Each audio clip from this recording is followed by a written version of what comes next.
Tele Brasil Notícias. Olá, está começando a edição semanal do Jornal Tele Brasil Notícias, sempre com as informações na medida certa e feita especialmente para você. Nesta edição estaremos abordando a questão do governo federal, que vai atualizar as regras de proteção do Bolsa Família. Falaremos também sobre pesquisa. Uma pesquisa mostra que mais da metade dos brasileiros não costumam buscar o atendimento médico. Estaremos falando também na questão de turismo, abordando aspectos interessantes e vantajosos para você conhecer de perto essas cidades. Vamos mostrar o Mercado Central, que é uma das principais atrações do turismo que está acontecendo em Fortaleza. Também estaremos mostrando a você os segredos da capital do forró, Caruaru, que completou 168 anos. Tudo isso e muito mais nesta edição do Jornal Tele Brasil Notícias. Então, vamos a ela. No ar.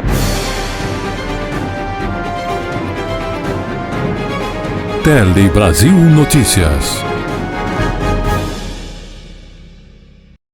E começamos essa edição falando do Bolsa Família, que o governo federal vai atualizar então as regras de proteção do Bolsa Família. Tudo isso em função do aumento no número de empregos formais no país. Então o governo federal está ajustando essas regras do Bolsa Família em função desse fato. O governo federal ajustou algumas regras do Bolsa Família. A ideia é garantir que as famílias que superaram a pobreza com aumento da renda possam continuar tendo o suporte necessário para se estabilizar.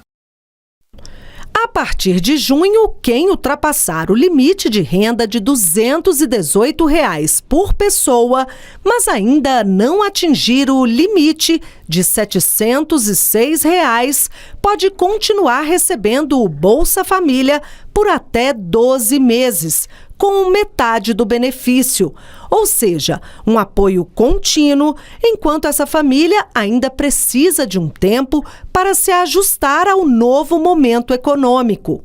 É uma forma que a gente espera muito que, ao longo desse um ano que ela fique no Bolsa Família e no mercado de trabalho, que ela se consolide no mercado de trabalho. Sabe, que ela consiga crescer cada vez mais no mercado de trabalho, que ela consiga não ficar na situação que ela estava anteriormente, que era sem nada, que só tinha um Bolsa Família. Se você já está na regra de proteção, nada muda. As famílias que estão nesse processo seguirão recebendo o benefício como antes, com até 24 meses de suporte. Essas mudanças, além de ajudar as famílias a se adaptarem ao mercado de trabalho, também garantem que o Bolsa Família continue chegando para as pessoas mais necessitadas, mesmo com a melhora econômica. As famílias com renda considerada estável ou permanente, como aquelas que recebem aposentadoria, pensão ou benefício de prestação continuada, poderão permanecer com o auxílio do Bolsa Família por até 2 meses. Lembrando que, nesses casos, já há uma proteção social contínua assegurada pelo governo federal. Já no caso de famílias com pessoas com deficiência que recebem o BPC, o tempo máximo de permanência na regra de proteção será de 12 meses, passando por revisões periódicas. Importante lembrar que, caso a renda da família varie novamente e ela retorne aos critérios de elegibilidade do programa, o valor integral do auxílio será restabelecido. Além disso, todas as famílias que deixarem o programa após o fim da regra de proteção poderão retornar com prioridade, caso voltem à situação de pobreza. Isso será possível por meio do mecanismo do retorno garantido, que é válido por até 36 meses e permite a reversão do cancelamento e a reintegração da família ao programa. Essa regra de proteção, ela tem que estar sempre sendo muito estudada, porque acompanha todo o histórico do Brasil. É o que eu estava falando aqui para você. Nós tivemos um aumento de empregabilidade para o público Cadastro Único e Bolsa Família, que foi um aumento significativo. E tudo indica que nós teremos cada vez mais, porque o Brasil voltou a crescer, o Brasil voltou a gerar empregabilidade, né? E isso, quando a gente olha que está aumentando a empregabilidade para essa população que está aqui na base da população que é beneficiária do programa Bolsa Família, que está no Cadastro Único, é a gente falar o seguinte: o Brasil está crescendo, mas também está elevando as pessoas que mais precisam. Nos 2 primeiros meses de 2025, o país criou 574 mil empregos formais.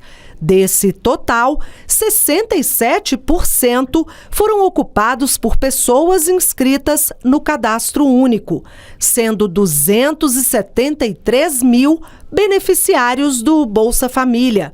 Um indicativo claro de que o público do programa está acessando de forma crescente o mercado de trabalho. Elisiana é um exemplo dessa superação. Ela entrou para a regra de proteção quando conseguiu um emprego formal. Com a renda fixa, realizou o sonho de comprar um apartamento. Antes eu tinha medo de assinar minha carteira e perder o Bolsa Família. Aí quando eu soube dessa regra de proteção, aí eu perdi o medo, assinei minha carteira e consegui comprar minha casa. E vamos agora então falar de concursos públicos. Um alerta da Polícia Federal sobre sites falsos com concursos públicos inexistentes está acontecendo. Sim, ela emitiu um comunicado de alerta sobre as tentativas de enganar-se candidatos que querem fazer concurso público para a Polícia Federal. Fique atento e observe as informações a seguir. Fique atento. Atualmente, o único concurso público aberto é para a administração, com inscrições realizadas exclusivamente no site oficial do Sebrasp. O alerta foi emitido após a PF identificar o aumento de páginas fraudulentas que usam indevidamente o nome da instituição para atrair interessados no próximo concurso nacional, previsto para o final de junho desse ano. Com a promessa de vagas atraentes e altos salários, golpistas criam sites falsos que simulam processos seletivos legítimos, com o objetivo de coletar dados pessoais ou extorquir dinheiros de candidatos desavisados. Em geral, os criminosos imitam a aparência dos sites legítimos, induzindo os usuários ao erro. Com o avanço da tecnologia, os golpistas sofisticaram suas estratégias. Veja algumas dicas para se proteger. Acesse sempre os sites oficiais das instituições públicas e bancas organizadoras. Desconfie de endereços estranhos ou parecidos com os oficiais, mas com pequenas alterações. Não clique em links enviados por redes sociais ou mensagens de origem desconhecida. Nunca forneça dados pessoais ou bancários em sites suspeitos. E, por fim, consulte editais somente nos portais institucionais, como o da PF e do Sebrasp, escolhido para ser a banca realizadora desse concurso. Segundo o edital, as provas serão realizadas no dia 29 de junho e os resultados finais serão divulgados no dia 5 de novembro. A PF disponibilizou 192 vagas, que serão disputadas por candidatos de nível médio e superior.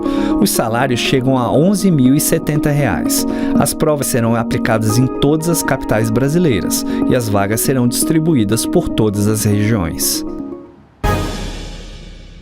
Para falar da Receita Federal, que criou uma função que permite às MEIs pagar tributos com mais facilidade. Então foi criada essa nova funcionalidade que acaba permitindo aos microempreendedores individuais, os MEIs, o pagamento de tributos de uma forma mais simples. Então, com essa nova função, os tributos em aberto, vencidos ou a vencer, podem inclusive ser pagos em uma única DAS. Vamos observar mais detalhes. Os microempreendedores individuais agora podem emitir um único documento de arrecadação do Simples Nacional para pagar vários meses de tributos, sejam vencidos, a vencer ou em aberto. A ideia é facilitar o pagamento de débitos, poupando tempo e simplificando a rotina do MEI. Para gerar a guia de arrecadação, o MEI deve acessar o PGMEI, Programa Gerador de DAS do Microempreendedor Individual, pelo portal do Simples, selecionar os períodos desejados e emitir o documento. Caso ele tenha débitos de vários meses, em vez de ele ficar pagando cada débito separadamente, que ele possa pagar o débito de uma vez, fazendo um documento de arrecadação único consolidado. Então isso facilita também para ele poder pagar todos os débitos de uma vez só. E finalmente, ele também pode ter o seu certificado de microempreendedor individual, que é o CCMEI, vinculado ao aplicativo, que é uma forma de ele comprovar que ele é um microempreendedor e que ele está regular. A Marilene comemorou a medida. Ela que é microempreendedora individual desde 2012 e trabalha no ramo da beleza, conta que já esqueceu algumas vezes o pagamento do tributo.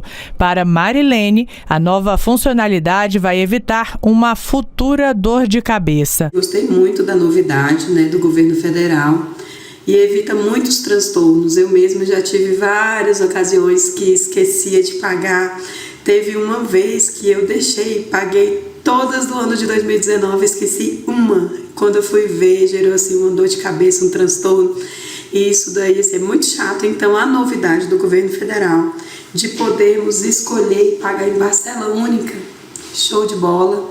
Estão de parabéns, gostei muito. Com a nova funcionalidade, a Receita Federal espera maior formalização, mais arrecadação e a garantia de direitos para os microempreendedores. Tem uma expectativa que, de um lado, para quem já está formalizado, a gente possa ter uma adimplência maior com relação ao pagamento e cumprimento das obrigações, Do outro lado, a gente espera que também haja uma formalização maior. Sempre que se oferece uma facilitação, a gente espera que as pessoas se sintam estimuladas a aderir a essa facilitação. E, por lado, naturalmente, do MEI, a gente espera que eles possam também estar amparados na parte dos seus direitos e benefícios previdenciários, e possam também continuar empreendendo, produzindo renda, apoiando o micronegócio que a gente tem espalha por todo o Brasil. Então acho que é um jogo de ganha-ganha para todos.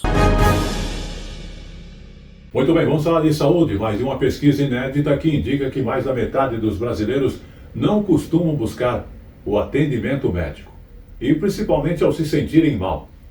O estudo Mais Dados, Mais Saúde alerta sobre prós e risco desta automedicação e também da demora em receber orientação especializada ou mesmo em buscar essa orientação. O hábito de se tratar sozinho, sem ajuda médica, faz parte da cultura de muitos brasileiros. Minha mãe já falava de louco e médico, todo mundo tem um pouco. E a gente sempre dá aquele jeitinho. Para dor de cabeça, toma aquilo. Para dor no estômago, aquilo é maravilhoso. A gente usa muito o que as pessoas falam. Um levantamento inédito entrevistou quase 2.500 pessoas em todo o país e revelou que mais da metade precisou de atendimento no último ano, tanto na rede privada quanto na pública, mas preferiu não buscar ajuda. Entre os principais motivos apontados está a superlotação e a demora no atendimento, seguido por burocracia no encaminhamento, pela preferência em se automedicar e pela crença de que o problema não é grave. Demora, muita demora, porque está muito difícil, o hospital público, muito cheio, não tem médicos, por isso que eu acho que a gente acaba realmente se medicando por causa do atendimento que não está tendo. O que a gente teve de surpresa foi a automedicação. Esse adiamento de um tratamento, que seria mais eficaz, se diagnosticado logo de início, pode ter um agravamento do quadro, ou mesmo quando a pessoa desqualifica o que está sentindo, ela acha que nem é tão importante para procurar um serviço médico. Vamos agora aos nossos apoiadores, daqui a pouquinho estaremos de volta. O melhor da informação, da notícia, está aqui.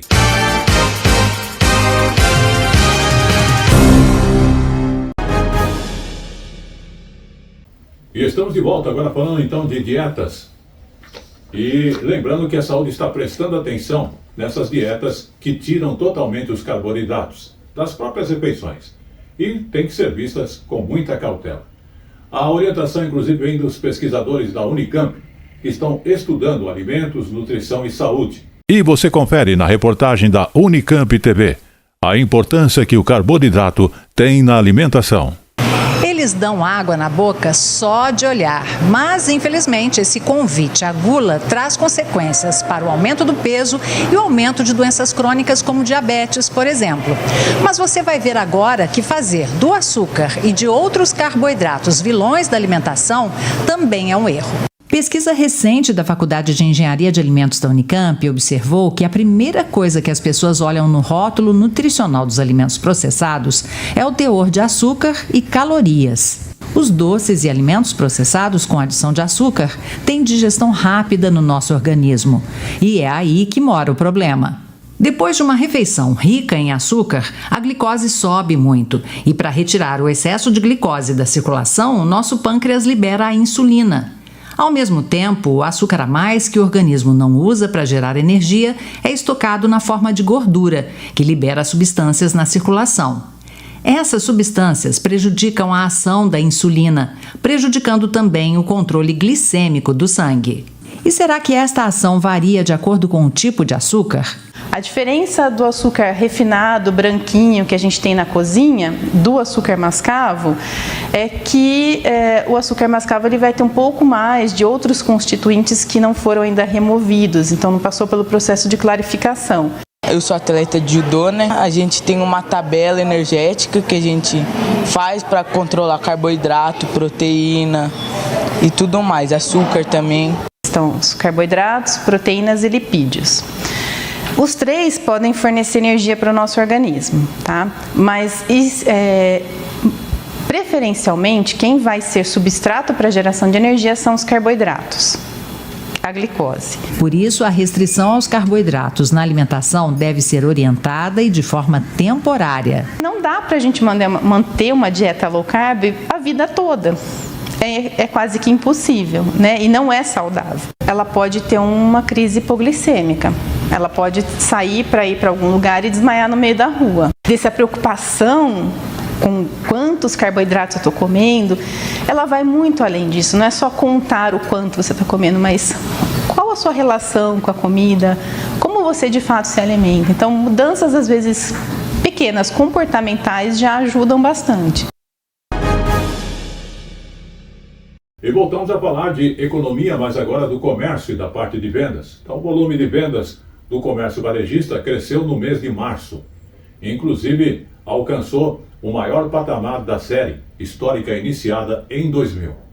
É o que mostra a pesquisa mensal do comércio divulgada pelo IBGE. Vamos observar. A alta representa o terceiro resultado positivo seguido registrado pelo IBGE. Em fevereiro, o avanço havia sido de 0,7% e em janeiro de 0,3%. Segundo o IBGE, chama a atenção o fato de o crescimento no mês de março ter sido bem distribuído. Entre as 8 atividades pesquisadas, 6 tiveram taxas positivas. A que mais subiu foi a de livros, jornais, revistas e papelaria. Das 27 unidades da federação, 20 registraram resultados positivos. Em 2025, o crescimento até agora é de 1,2% e no acumulado de 12 meses, de 3,1%. Na comparação anual, entre março de 2024 e março de 2025, houve, no entanto, uma queda de 1%, puxada pelo setor de super e hipermercados. Muito bem, vamos falar do Parque do Ibirapuera aqui em São Paulo e a questão da privatização dele. O Ministério Público de São Paulo vai apurar umas supostas irregularidades que estão sendo cometidas na concessão do Parque do Ibirapuera. A iniciativa privada é do Ministério Público, que vai apurar denúncias como a construção de edifícios comerciais e também a utilização predatória de espaços públicos por parte dos empresários. Vamos observar nesta reportagem.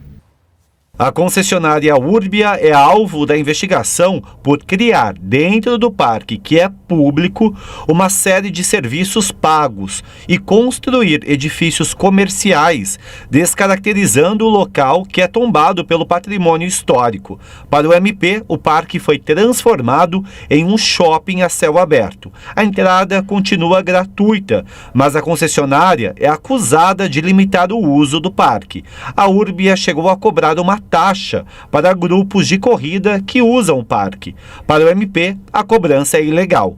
O Parque Ibirapuera foi concedido à iniciativa privada em 2019. A Construcap, empresa responsável pela concessionária Urbia, pagou R$70,5 milhões de reais pelos 35 anos de concessão. São acusações absurdas, infundadas.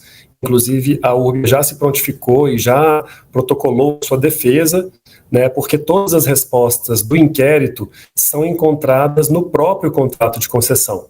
Né, o que é importante destacar é que houve uma mudança de lógica na gestão do Parque Ibirapuera a partir dessa concessão, em que não tem mais dinheiro público no custeio e nem nos investimentos, nas intervenções e restauração do patrimônio tombado. E chegou agora no Tele Brasil Notícias, o nosso Momento Jurídico. O Momento Jurídico de hoje aborda a questão dos planos de saúde, que é obrigado a cobrir transplantes conjunto de rim e pâncreas. É uma decisão da terceira turma. Vamos observar. Plano de saúde é obrigado a cobrir transplante conjugado de rins e pâncreas após decisão da terceira turma do Superior Tribunal de Justiça. O colegiado do STJ estabeleceu que, se for evidenciada a inexistência de alternativa terapêutica, as operadoras de plano de saúde são obrigadas a custear transplantes conjugados de rins e pâncreas, além dos exames e procedimentos a serem feitos antes e depois da operação. De acordo com o processo, a operadora de um plano de saúde recusou o custeio de um transplante conjugado, sob a alegação de que ele não estaria no rol de procedimentos da Agência Nacional de Saúde Suplementar, a ANS. O Tribunal de Justiça do Rio de Janeiro manteve a sentença da primeira instância, garantindo a cirurgia ao consumidor, e a operadora recorreu ao Superior Tribunal de Justiça. No recurso foi alegado que a cobertura de uma doença inclui apenas os procedimentos previstos no rol da ANS, e foi ponderado ainda que as companhias de plano de saúde não são obrigadas a cobrir cirurgias com doador cadáver, como ocorreu no caso em julgamento. Entretanto, a relatora, a ministra Nancy Andrighi, destacou que o rol traz de forma expressa a previsão de transplante renal com doador vivo ou morto e que o transplante conjugado é indicado quando não há outro tratamento eficaz.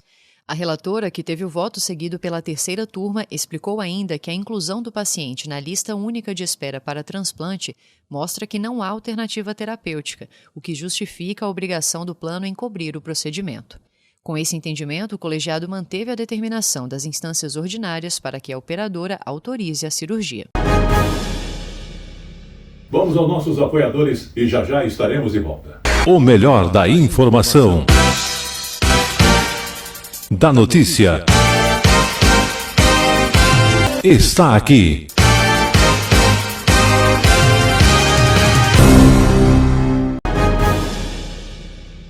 E estamos de volta e agora falando de saúde.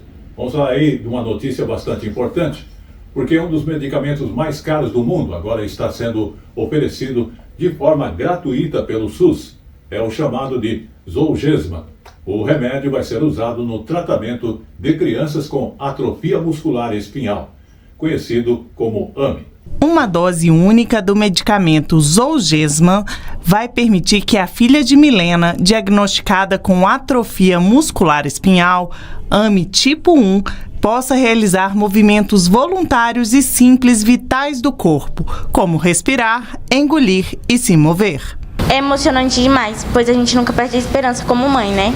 Assim, a gente recorreu por muito tempo, até os 4 meses na justiça, e a gente conseguiu de graça. Os 2 primeiros atendimentos com o medicamento pelo Sistema Único de Saúde ocorreram simultaneamente em Brasília e em Recife.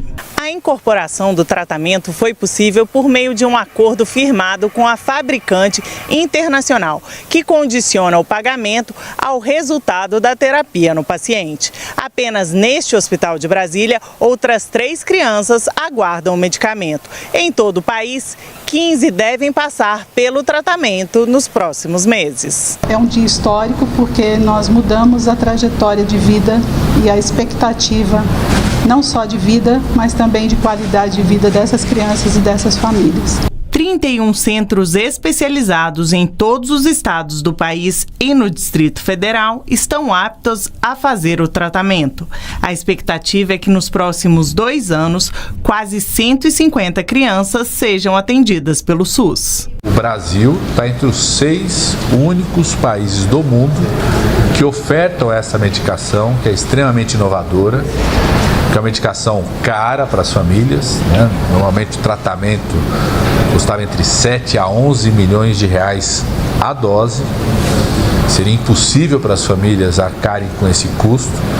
É uma terapia gênica muito importante, inovadora para o Sistema Único de Saúde. E o SUS está no seleto grupo dos 6 países que garantem esse medicamento pelo seu sistema público de saúde. Muito bem, vamos falar com você que é mãe. Exatamente, porque você deve conhecer muitas mães que cuidam de crianças neurodivergentes. E essas crianças precisam muito de apoio. Um exemplo está no Ceará, um local que está oferecendo acolhimento e inclusão para essas mães. Vamos observar. A Marina é jornalista. Ela tem um filho de 4 anos que é surdo e autista. Por causa da condição do Dante, a vida dela foi transformada. Apesar de todas as dificuldades, o Dante me apresentou um mundo, né? Um mundo mais sensível, um mundo em que a comunicação é muito mais sutil. O Dante ele me chama para esse momento presente, num tempo em que a gente tá tanto tempo no automático, ele nos convida a sair do automático. A Glaeda é a mãe da Giovana, de 12 anos, que tem autismo no grau 2. Enquanto a menina faz balé, ela busca fazer outra atividade no Complexo Social Mais Infância do bairro Curió. Eu queria poder sair para trabalhar. Não ter que ficar em casa porque eu tenho que cuidar dela, porque eu tenho que levar ela para terapia. Porque a empresa não vai me dispensar. Não, hoje tem a terapia, hoje ela não precisa vir trabalhar. Isso não acontece. É muito bonito falar na inclusão, mas a inclusão em si não existe. Nesse equipamento do estado são atendidas em média 583 pessoas nas mais diversas atividades.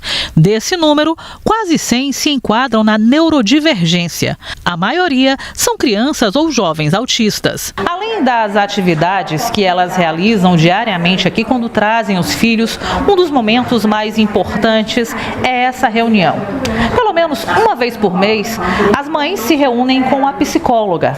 Mas, se elas quiserem, esse espaço está aberto para que elas possam trocar experiências. Foi no curso de alfabetização para adultos que ela aprendeu a ler e a escrever, para ajudar no desenvolvimento do filho. Eu posso pegar a tarefinha dele, eu posso dizer, Miguel, faz isso, que eu não podia. O olhar sensível da equipe do complexo foi determinante para esse acolhimento. O complexo ele não vem só para acolher a criança, vem para acolher a criança e toda a sua família, porque essa mãe ela precisa estar bem para estar cuidando dessa criança. E você lembra da Marina lá do começo da reportagem? Hoje, ela usa as redes sociais como ferramenta para trocar experiências com outras mães que têm filho na mesma condição do Dante. Ela até aprendeu Libras para se comunicar melhor com o menino. Quando a gente se abre e mergulha nesse universo, a gente também consegue se conectar com as nossas iguais, né? E a comunicação, nesse sentido, foi a minha ferramenta maior, foi o que me salvou disso, dessa solidão, assim. E ter grupos de apoio, grupo de suporte é muito importante, não só no contexto psicoterapêutico, mas no contexto de amizade mesmo, de poder um dia sair com as amigas. Para além da criança, a mãe também é um ser humano e também precisa de cuidados. Ele é o amor da minha vida. Muito bem, vamos falar de tratamento odontológico gratuito. O Brasil é em destaque. A população em situação então de vulnerabilidade social pode acessar serviços de tratamento odontológico de graça.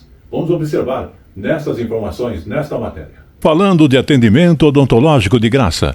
oferecido também pelo Sistema Público de Saúde e por meio de iniciativas privadas. Em uma ação realizada por dentistas voluntários em diversas cidades do país, prestou-se os primeiros atendimentos sem custo a milhares de crianças e adolescentes. Este é o projeto Dentistas do Bem. O Pedro já é paciente do projeto, realizou 2 cirurgias e colocou o aparelho ortodôntico graças aos dentistas voluntários. Ótimos profissionais, sem contar a equipe também da ONG. Todos lá são ótimos e excelentes. Nenhum deles nunca deixou de tratar a gente de outra maneira, assim, mesmo que a gente não pague, né, seja de graça. Nunca deixou de tratar a gente como igual. A gente chega lá e a gente recebe o mesmo tratamento de outras pessoas que pagam. Então, é como o Pedro falou, eu gostaria que todas as crianças tivessem acesso a isso. Nesta triagem são selecionados crianças e adolescentes em situação de vulnerabilidade social. Daqui, eles saem com um tratamento odontológico garantido até completarem 18 anos de idade. A ação ocorreu simultaneamente em 148 cidades de todo o país.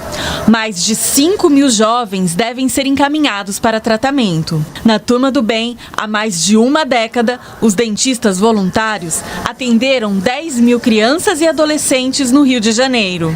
Em todo o estado, são 1.649 dentistas voluntários cadastrados. Nós selecionamos os jovens que tenham entre 11 e 17 anos, que tenham as necessidades mais graves de tratamento odontológico, que sejam mais próximos do primeiro emprego e que não tenham condições de pagar, sejam estudantes de escola pública e que venham acompanhados de um responsável para a gente já conseguir direcionar para o tratamento. Além do projeto, a população pode contar com atendimento odontológico gratuito pelo Sistema Único de Saúde, por meio do programa Brasil Sorridente, que vem se modernizando. No mês passado, foi anunciado investimento de 22 milhões de reais na aquisição de equipamentos odontológicos para o SUS. Vamos falar com jovens, porque uma pesquisa mostra que metade dos jovens de 18 a 24 anos não fazem o controle do que entra e sai de suas contas em termos de dinheiro. E quando consegue isso, observe informações a seguir nesta reportagem. E por falar em educação financeira, aqueles jovens que conseguem aplicar o seu dinheiro, boa parte acaba não aplicando em linhas que podem proporcionar um maior e melhor rendimento para aqueles valores. A educação financeira é um exercício que pode resolver este problema.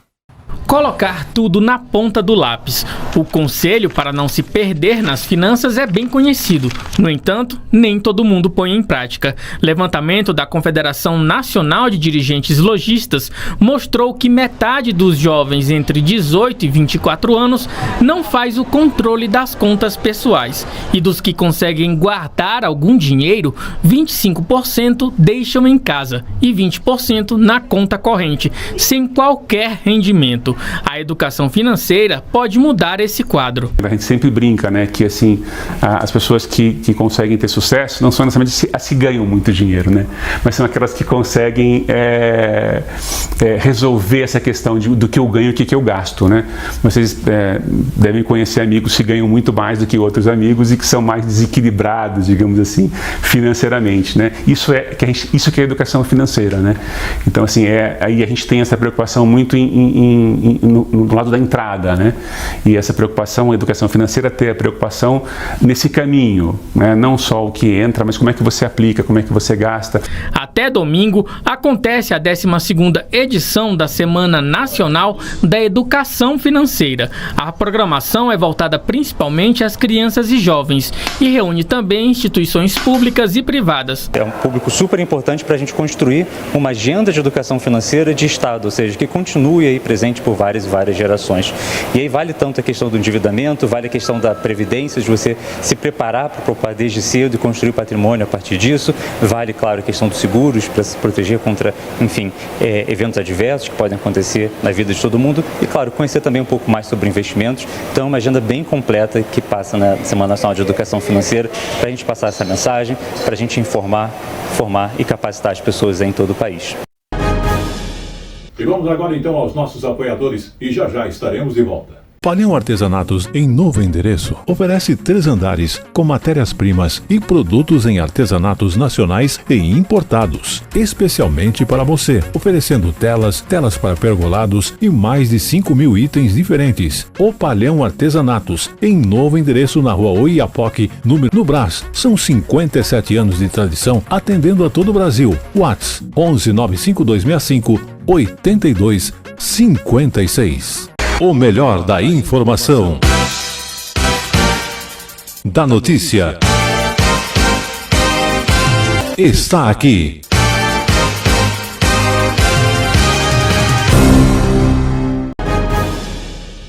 Muito bem, estamos de volta falando de saúde. Agora vamos falar do vírus influenza A, que é o causador da gripe, que inclusive já nesse momento ultrapassou a Covid-19. E é uma das principais causas de morte por síndrome respiratória aguda grave em idosos e também das 3 principais causas de óbitos entre crianças. Essas informações inclusive estão no boletim Infogripe, que é divulgado pela Fiocruz. Esse aumento da mortalidade da gripe entre os idosos é um alerta para a necessidade da vacinação. A vacina da gripe, ela está praticamente em todos os postos de saúde do país, é de graça, mas pouca gente está se vacinando. Segundo o Ministério da Saúde, apenas 25% do público-alvo já tomou sua dose. É importante lembrar que a vacina diminui em até 60% os riscos de internação hospitalar e também os riscos de morte. Segundo a Fiocruz, foram identificados níveis altos e moderados da doença em praticamente todo o país. Além dos idosos, a gripe também está provocando morte entre crianças, sendo uma das 3 principais causas de óbitos infantis. Nós estamos lidando com casos de gripe, de dengue e de Covid, e agora mais esta doença se espalhando. A febre oroposte era mais comum na região amazônica, mas agora está sendo observada em outras cidades brasileiras também. Em 2023, por exemplo, foram confirmados pouco mais de 800 casos em todo o país. Já no ano passado, esse número subiu para 13.800 casos, de 800 casos num ano para 13.800 no outro ano.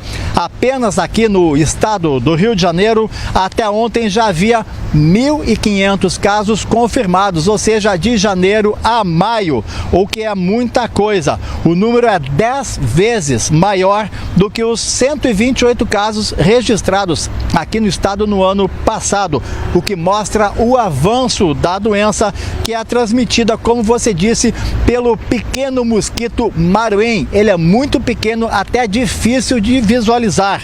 A morte que ocorreu aqui no estado foi de um homem de 65 anos em Cachoeira de Macacu. Ele havia sido hospitalizado em fevereiro e faleceu pouco mais de um mês depois. Os sintomas da oroposte são parecidos com os da dengue: dor de cabeça, especialmente atrás da nuca e dos olhos, febre alta e dor muscular. Se você estiver com esses sintomas, procure atendimento médico e peça para investigarem se não pode ser dengue ou oroposte. Não fique em casa, vá para um posto médico e procure ajuda. Vamos agora falar então de educação e do governo federal, que anunciou novas regras para os cursos de educação à distância no país, que aqui nós conhecemos como o EAD. Entre as mudanças estão as graduações na área de saúde, licenciaturas e também área médica, odontológica, entre outras, que ficam dessa forma proibidas de serem feitas apenas no formato à distância, além de estabelecer também novas regras para a educação à distância no país. Vamos observar. Além de estabelecer novas regras para a educação à distância, a política aborda também os cursos presenciais, cria a modalidade semipresencial e define os tipos de atividades presenciais e online. As formações em medicina, direito, enfermagem, odontologia e psicologia deverão ser ofertadas exclusivamente no formato presencial. Já os demais cursos na área de saúde e licenciaturas precisarão ser oferecidos pelo menos no semipresencial. A justificativa é a centralidade de atividades práticas, laboratórios e estágios necessários nessas formações. Estão previstos 2 anos de transição para adaptação gradual dos cursos e garantia do direito dos estudantes já matriculados. Segundo o governo, o objetivo das mudanças é promover uma educação à distância de qualidade como ferramenta de ampliação e acesso à educação superior no país. Vamos falar agora de ecologia e também das cidades barulhentas, né? Porque ter aí um parque urbano ou uma floresta urbana é uma coisa muito importante, porque nas grandes cidades elas são barulhentas, agitadas, todo mundo sempre com pressa, o ar não é puro e também a poluição visual está presente em todo momento. E tem aí parques, tem floresta urbana.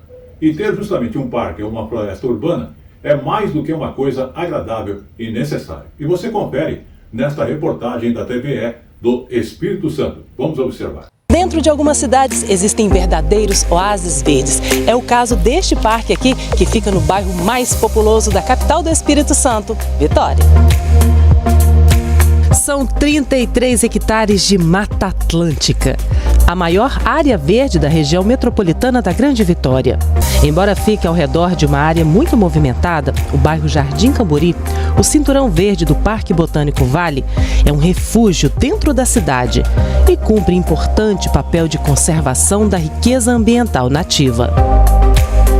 Nas trilhas, mais de 140 espécies de árvores podem ser observadas. As diversas espécies de aves circulam livres pelo espaço. Também é possível avistar insetos, bichos como mamíferos silvestres e répteis, como jacaré de papo amarelo. Bom para espairecer, descansar a mente e voltar mais leve e cheio de energia para a rotina do dia a dia. Estudos comprovam que as florestas urbanas desempenham um papel fundamental na qualidade do ar, na regulação térmica, na segurança hídrica e no bem-estar da população. Falar em grandes cidades é também reconhecer que vivemos imersos em um cenário de desenvolvimento, que muitas vezes cobra um preço muito alto da natureza. As mudanças no clima deixaram de ser uma perspectiva para se tornar uma realidade. Em um mundo que começa a se remodelar de acordo com o aquecimento global, as florestas, sejam elas grandes ou pequenas, são as nossas melhores aliadas.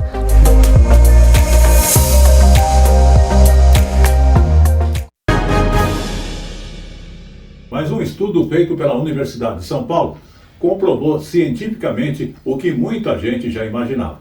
O povo brasileiro é um dos mais diversos do mundo. São cerca de 78 milhões de variantes genéticas por aqui. Vamos conferir essas informações nesta reportagem. A miscigenação do Brasil está nos diferentes tons de pele, traços no rosto, cabelos e nas histórias familiares. Meu avô, parte de pai, ele era português. Minha bisavó era índia, minha avó também. Sou descendente de índio. Eu descobri há 34 anos atrás que eu fui adotada. De pai eu já sabia, porque quem me criou foi um negro e a minha mãe adotiva era descendente de índio. O estudo, publicado na revista Science, fez o sequenciamento do DNA de 2.723 brasileiros e mostrou que a composição genética da população é mais diversa e menos europeia do que se pensava. O levantamento derruba a ideia de democracia racial, mostrando que a miscigenação no Brasil não foi consensual. O DNA brasileiro é o retrato vivo da história de violências praticadas contra as mulheres indígenas e africanas escravizadas. O cromossomo Y, presente apenas nos homens, é predominantemente europeu, um índice de 71%. Já a linhagem materna, transmitida apenas de mãe para filho, carrega 42% de ancestralidade africana e 35% indígena. A descendência do Brasil são de seres humanos oriundos de mulheres negras brutalmente estrupadas na sociedade, entendeu? E isso foi uma das facetas organizadas pela escravidão, né? Foram identificadas 78 milhões de variantes genéticas, das quais quase 9 milhões são inéditas. Aproximadamente 36 mil variantes podem estar relacionadas a doenças como câncer, diabetes e infecções. A gente precisa entender quais variações genéticas estão associadas a quais características da nossa saúde, para a gente poder fazer algumas coisas. Uma é a gente poder saber com precisão quais são as predisposições genéticas para doenças do paciente, da população, e com isso a gente poder tomar até medidas preventivas para diminuir o risco daquela doença se manifestar. E o segundo é a gente conseguir também, a partir desse conhecimento, desenvolver novos medicamentos mais eficazes. E vamos agora aos nossos apoiadores e já estaremos de volta. O melhor da informação, da notícia, está aqui.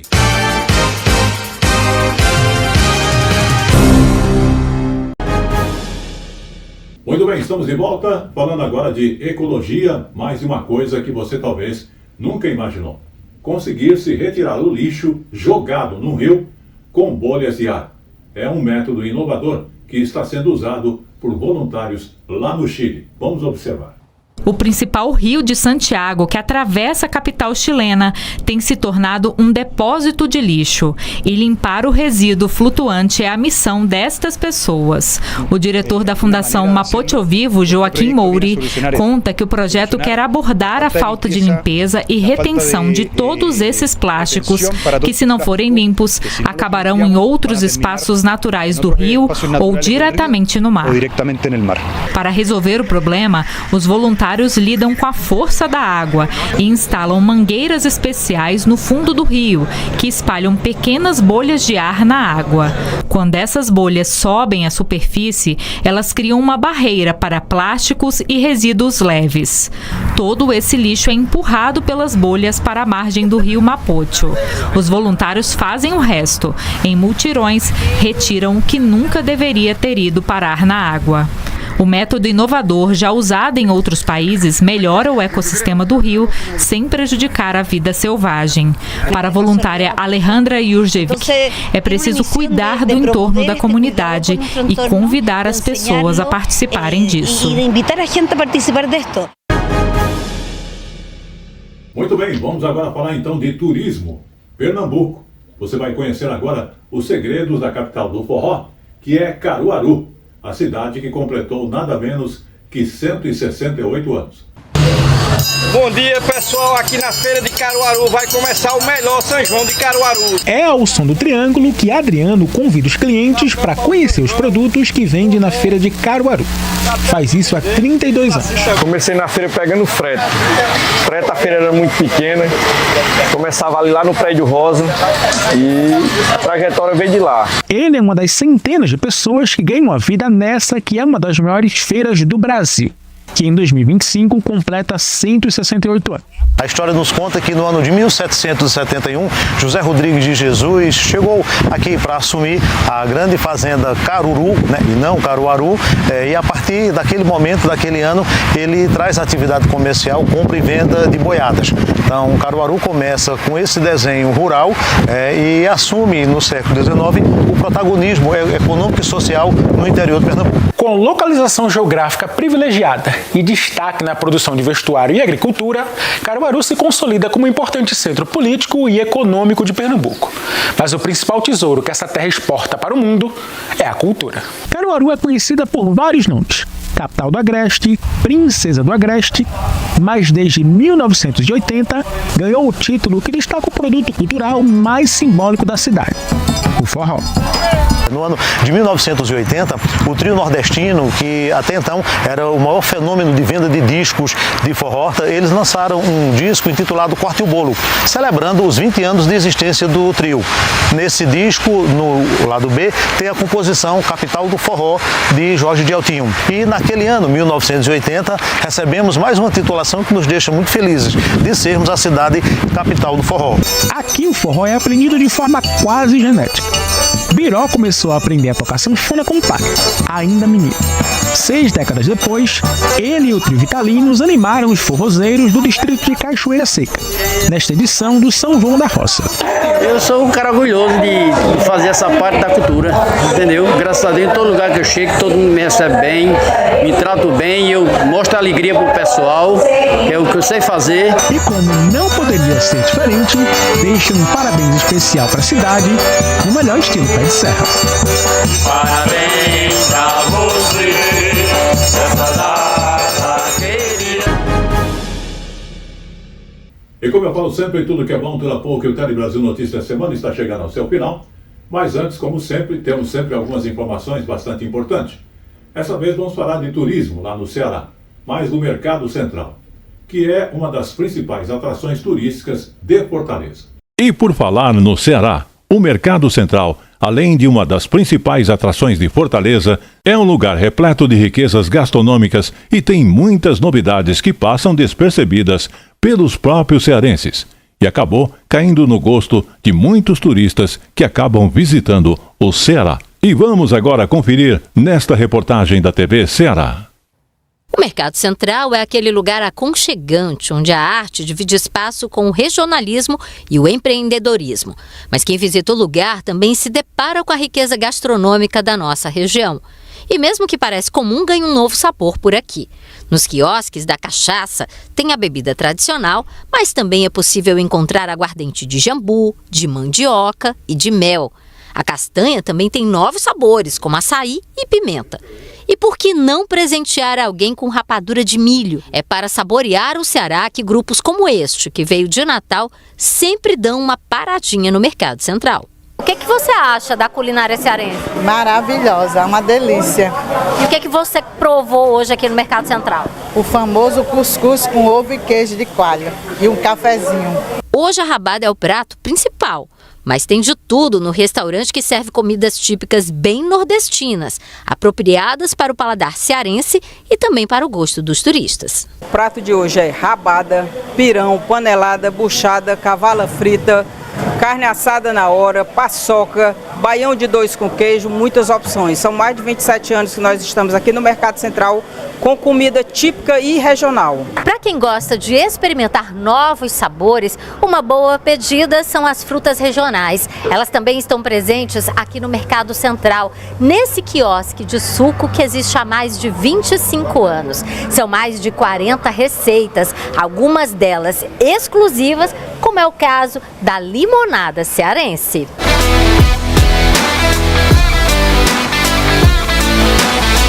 Presta atenção na receita. Eu pensei porque tinha limonada suíça, né? E eu disse, por que não inventar a limonada cearense com coisas que nós temos aqui, que é o coco, né?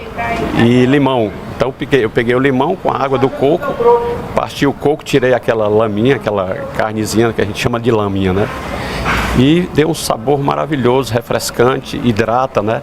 É bom para a pele, é até medicinal, né? Quem visita o lugar está sempre em busca de sabores diferentes, como o caju e a siriguela, quando está na época, ou o saputi, a ata e o tamarindo. Este turista vem da Itália com frequência e sempre dá uma paradinha aqui para provar algo novo. É verdade que ele tem manga, tem maracujá, tem pitaia, tem tudo. Mas a mistura dele, a invenção dele, que é espetacular aqui nesse quiosquinho do Mercado Central.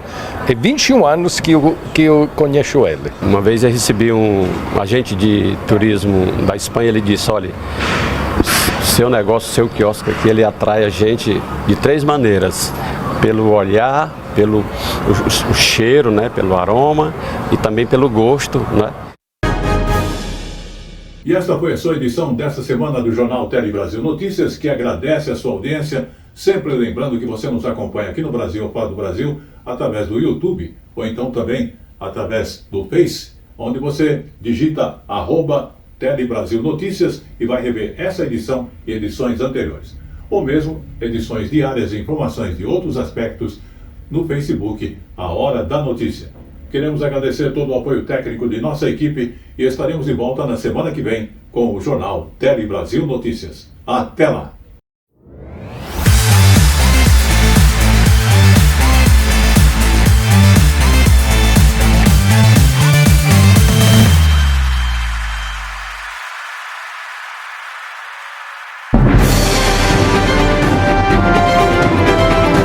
Telebrasil Notícias.